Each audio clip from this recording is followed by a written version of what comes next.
یہ بھارت کی پچھلے 15 سال سے 2008 کے بعد بھارت کی یہ اسٹریٹجی ہمیں نظر آئی ہے، جو ہم نے 2016 میں دیکھی جب بھارت نے سرجیکل اسٹرائکس کی بات کی، پھر 2019 میں ہم نے دیکھی، اور ہم نے اب 2025 میں جب بھارت نے مئی کا آپریشن سندور لانچ کیا ہم نے اس میں دیکھی۔ اچھا، پاکستان ایک طرح سے اپنے سے تقریباً 5 گنا بڑے ملک کو روکنے میں کامیاب ہوا۔ دیکھیے پاکستان کی جو کامیابی ہے میں وہ آپ کو بتاتا ہوں۔ سچ یہ ہے کہ پاکستان نے اپنے سے بڑے جو آرچ رائیول ہے یا اپنے سے بڑے جو کمپیٹیٹر یا اینیمی ہے انڈیا، اس کی فوج کو روکی رکھا۔ اب دیکھیے ایک ملک کی فوج بہت آپ سے 5 سے 6 گنا بڑی فوج ہے، اس کی ایئر فورس بھی بڑی ہے، اگر آپ نے اس کو اپنے بارڈر میں آنے نہیں دیا، وہ آپ کو ہیوملیٹ نہیں کر پایا، اس کا مطلب ہے پاکستان کی یہ بہت بڑی سکسیس ہے۔ اچھا 2008-9 کے بعد پاکستان بھی اس چیز کو سمجھ گیا تھا کہ اگر انڈیا اپنی اسٹریٹجی چینج کر رہا ہے، انڈیا جو ہے وہ پاکستان میں اب اپنی فوجیں داخل نہیں کرے گا، تو ظاہری بات ہے انڈیا کوئی نہ کوئی الٹرنیٹیو چیز اپنا رہا ہوگا۔ انڈیا یا تو ڈرون وار فیئر کرے گا پاکستان کے ساتھ اگلے آنے والے 20 سالوں میں، یا انڈیا جو ہے وہ اپنے فائٹر جیٹس پاکستان کی ایئر اسپیس میں بھیج سکتا ہے، یا اس کے علاوہ میزائل داغ سکتا ہے۔ پاکستان نے یہ چیز کی بڑی امپورٹنٹ، وہ یہ کہ پاکستان بھی آہستہ آہستہ اپنے آپ کو تیاری کرنا شروع کر دی پاکستان نے۔ اچھا پاکستان نے کیا تیاری کی، میں آپ ٹیکٹیکل نیوکلیر ویپنز بنا لی اپنے پاس۔ اس نے کہا کہ اگر بھارت اپنی فوجیں پاکستان اور بھارت کی فوجوں کی لڑائی ہوتی ہے، یا اگر بھارت کی فوجیں پاکستان میں داخل ہونے کی کوشش کرتی ہیں، تو پاکستان چانسز یہ ہیں کہ پاکستان اپنے فتح 1 یا فتح 2 یا اس کے علاوہ ڈیفرنٹ اور جو ٹیکٹیکل نیوکلیر ویپنز ہیں ان کے ذریعے جو ہے وہ بھارت کی پوری فوجوں کو ختم کر دے گا ودن 1 گو۔ یاد رکھیے گا جو ٹیکٹیکل نیوکلیر ویپن ہوتا ہے وہ پورے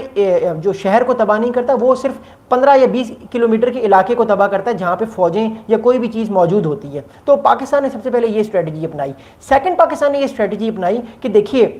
بھارت اپنے ڈرونز جو ہے وہ بڑھا رہا ہے، بھارت اپنے ڈرونز جو ہے وہ اسرائیل سے لے رہا ہے، بھارت جو ہے وہ ڈرونز بنوا رہا ہے امریکہ کے ساتھ، اور بھارت خود بھی اپنے ڈرونز بنا رہا ہے۔ پاکستان نے یہ کرنا شروع کر دیا 2014-15 میں کہ پاکستان نے ایک تو چین سے ڈرون لینا شروع کر دیے،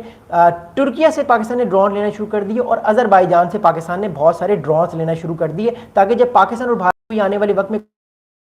پاکستان بھی ڈرونز کو یوز کر سکے، جیسا پاکستان نے حال ہی میں انڈیا میں کیا ہے، جب پاکستان نے تقریباً 400 سے 500 ڈرونز بھارت میں بھیجے، جس سے بھارت کو بھی سمجھ آ گئی کہ پاکستان کے پاس بھی بہت اچھے ڈرونز ہیں جو سائیکولوجیکل وار فیئر میں بھارت کی جو فوج ہے اس کو نقصان پہنچا سکتے ہیں اور ان کو امپیکٹ کر سکتے ہیں۔ تو پاکستان بھی ریڈی ہو رہا تھا کہ آنے والے وقت میں انڈیا جو ہے وہ پاکستان میں کبھی بھی اپنی فوج اب داخل نہیں کرے گا، انڈیا کرے گا کہ آنے والے وقت میں انڈیا جو ہے وہ پاکستان کے اوپر میزائل سے حملہ کر سکتا ہے۔ تو پاکستان کو اپنے میزائلز کو اسٹرانگ کرنا تھا، پاکستان نے نئے میزائل سسٹمز لانچ کرنا شروع کر دیے، شاہین 1، شاہین 2، شاہین 3 جیسے بڑے پاکستان نے بلسٹک میزائل جو ہیں ان پہ کام کرنا شروع کر دیا کہ آنے والے وقت میں اگر بھارت پاکستان کے ڈیپ ان سائڈ سٹیز پہ حملہ کرتا ہے، لائک راولپنڈی، کراچی، لاہور، ملتان، سرگودا، فیصل آباد، کوئٹہ، تو پاکستان بھی بھارت کے بڑے شہروں پہ اپنے بلسٹک میزائل سے حملہ کر سکے، لائک چنائی، کولکتہ، اس کے علاوہ امرتسر ہو گیا جو ان کا مین علاقہ ہے، پھر اس کے علاوہ جو ہے وہ نیو دہلی جو انڈیا کا جو ہے وہ دارالحکومت ہے۔ تو پاکستان نے بھی اپنی اسٹریٹجی بنا لی تھی کہ اگر بھارت پاکستان کے پاس جو ہے وہ کنونشنل وار فیئر کرتا ہے تو پاکستان بھی اسی طریقے سے رسپانس کرے۔ اب آپ نے ایک ورڈ کافی دنوں سے آپ لوگ سن رہے ہوں گے، کنونشنل وار فیئر۔ اب کنونشنل وار فیئر کیا ہوتی ہے؟ دیکھیے اس وار فیئر کا مطلب یہ ہوتا ہے دوسرے کے آمنے سامنے نہیں ہوتی، وہ ایک دوسرے کے خلاف لڑتی ہیں، بائی ایئر لڑ لیتی ہیں، وہ ایئر فورس کے تھرو، یا وہ ڈرون کے ذریعے ایک دوسرے کے خلاف لڑائی کر لیتی ہیں، یا وہ ایک دوسرے کے اگینسٹ میزائل داغتی ہیں، جیسے پاکستان نے بھارت میں داغے اور پھر بھارت نے بھی پاکستان کے اوپر میزائل داغے، اور دونوں نے ایک دوسرے کو بتایا کہ ہمارے پاس یہ فیسلٹیز ہیں۔ تو پاکستان اور بھارت نے یہ جو مئی کی جنگ پاکستان اور بھارت کے درمیان آپریشن بھارت نے سندور لانچ کیا، جس میں اس کے 5 سے 6 فائٹر جیٹس تباہ ہوئے، یہ بیسیکلی ایک کنونشنل وار فیئر تھی، یعنی دونوں ممالک کی فوجیں ایک دوسرے کے ساتھ ڈائریکٹلی آمنے سامنے نہیں لڑی۔ ہوا یہ کہ دونوں فوجوں نے جو ہے وہ اپنی سرزمین کے اندر اپنی جو ہے وہ ایئر اسپیس کے اندر رہ کر ایک دوسرے پہ حملہ کیا۔ تو یہ اس دور کی بہت بڑی وار فیئر ہمیں نظر آتی ہے۔ اسی طرح کی وار فیئر ہمیں نظر آئی ایران اور اسرائیل کے درمیان بھی، لیکن دیکھیے ایران اور اسرائیل کا بارڈر جو ہے وہ نہیں ملتا، ایران اور اسرائیل کا بارڈر بہت دور ہے، یعنی ان دونوں کنٹریز کا آپس میں بارڈر نہیں ملتا، بٹ انڈیا پاکستان کا بارڈر ایک دوسرے کے ساتھ ملتا ہے، اور پاکستان بڑا سکسیسفل